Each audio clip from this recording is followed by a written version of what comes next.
And one of the things about the ulama, they say that love, the mahabba for most human beings arises out of three things. The first is the physical love. You see something beautiful and you have a natural, your heart inclines towards it. Inna Allaha jamilun yuhibbul jamal. And so He put love of beauty in the hearts of human beings. So if you see something beautiful, you incline towards it, your eye delights in it. And if you see a human being that's beautiful, you can fall in love. It happens just from sight.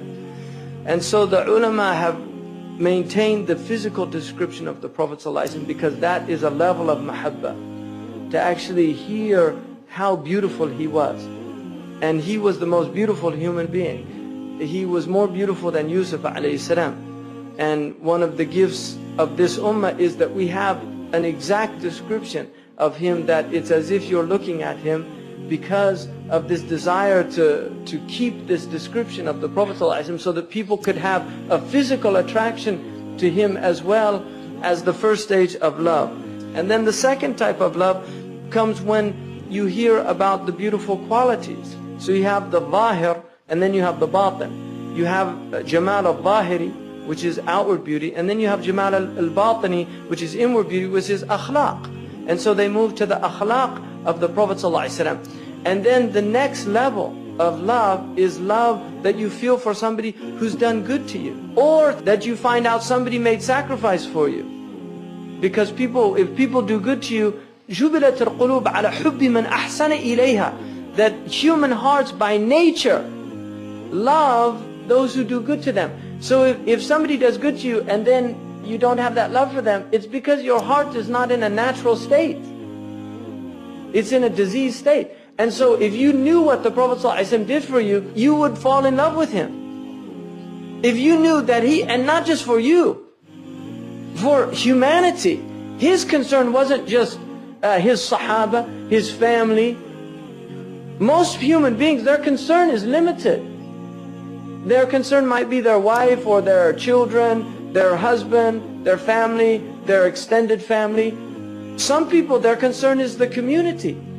They actually extend beyond, and they actually care about if there's poor people in the community, they want to find out and help them, because it's about heart. The bigger the heart, the more capacity for love.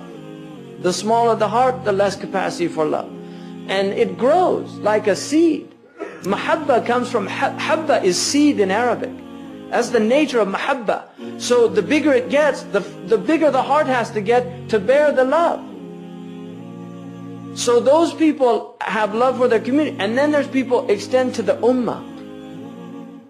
They extend to the ummah. Their concerns are the concerns of the ummah. They actually think about people in other places. Sayyidina Umar said his concern was animals. He said if an animal was being unjustly wronged in Iraq, I would feel concerned for it. That's his responsibility. Everybody under his demeanor. The Messenger of Allah sallallahu alaihi wasallam, he felt concerned for all of humanity, and that's why he went to non-Muslims. He wasn't doing da'wah to Muslims.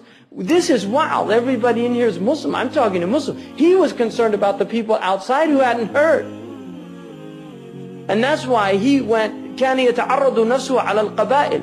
He used to go and literally, in what most people would consider humiliation.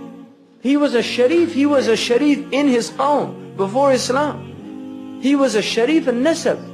He was from the aristocratic clan of Quraysh. He was going to the Ghifaris, to the lowest tribes on the peninsula, and talking to them about Islam, humbling himself before them, bearing patiently. Once you realize he did that for human beings. I mean, this is why he did it, for humanity. And then you begin to feel love. And the more you know that he did for you, the more you should be feeling this love for him. Sallallahu Alaihi Wasallam. محمد سيد الكونين والثقلين والفريقين من عرب ومن عجم.